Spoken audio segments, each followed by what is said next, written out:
Hey, what's going on everybody? It's Wilhelm Scream and welcome back to another day in Destiny 2 for some more Destiny 2 news and Beyond Light Season of the Chosen intel. And this week's Nightfall ordeal is the Warden of Nothing strike. Now this strike has been around for quite some time, and if you are trying to get a Grandmaster completion or maybe a solo completion done this week, there is a few glitches specifically in the boss room that you're going to want to take full advantage of.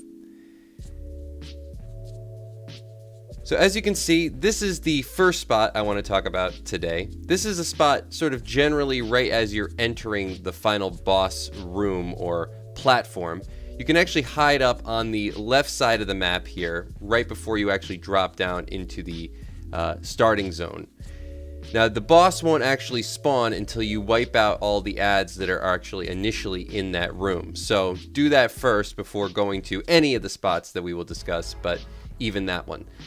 Though I will suggest that if you do plan to put somebody in that specific one, it can be easier to actually do from the platform where you actually enter the actual boss room or boss platform. So it can be a little bit easier to make the jump from that side. There is an invisible wall above. So just keep that in mind. It is actually probably the least viable spot of any of the spots that we're going to discuss. The next one I want to talk about is this one. This is over by where the boss actually spawns in. If you hide up on this ledge, you can actually drop down off of the ledge, and there's an invisible spot that you can actually stand on, actual solid ground, right below the actual ledge of the platform. So you can keep somebody back here. I think maybe 2 people could actually hide back here if needed, but this lets you do some damage to the boss from this angle. And if you are doing this on Grandmaster, it might be good to use a couple of these different spots, because there are certain areas that the boss might roam to that you will not actually have full damage capability from that particular angle. So if you have a couple of different angles covered, you can just continually do damage. That's one spot where you'll always sort of have a vantage point.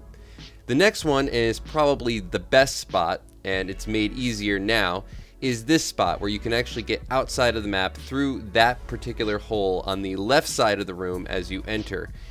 Once you're out here, you have almost a 360-degree roam of the actual boss platform. You will get a joining allies warning if you go too high up in the air, but generally if you stay sort of along the ledge where you see that grate that you can kind of shoot through, you should be fine.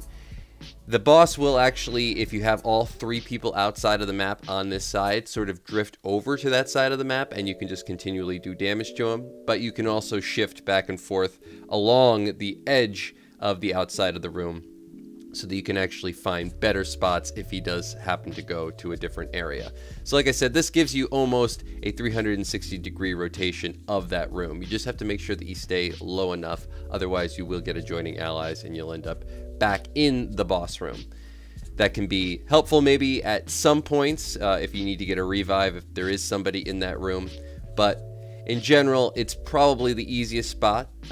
Maybe the more difficult spot to get to, because it is a little bit of a difficult jump if you're not on, say, like a Warlock using Heat Rising like I was. You might need to sword fly a little bit, or maybe use Stompies or Lion Rampant to get out here on the Hunter and the Titan class, but in general it's fairly simple and straightforward. You used to actually have to jump from the main platform to get around to this spot. I don't know when they actually discovered that you could actually get through that one little section, but it's definitely there now, and it's much easier actually than the initial method that I had used to get to this spot. So that's going to be it for all the information in today's video. Thanks so much for watching. Remember, I am still doing the giveaway on my YouTube channel at 50,000 subscribers. That's going to be a, it was going to be a Destiny Beyond Light Deluxe Edition giveaway, but a lot of people have that, so we'll be doing either that if you don't have it, or the value of that Deluxe Edition in some other sort of game format. So maybe just a bundle of games, whatever equates to what that costs. That's at 50,000 subscribers. All you have to do to be entered into that giveaway is, of course, like, comment, and subscribe to the YouTube channel, or comment down below to be entered into that giveaway. Second time, these all stack for this video, or you can follow me on Instagram or Twitter. Those also stack for the giveaway. Those will also be linked in the description box down below.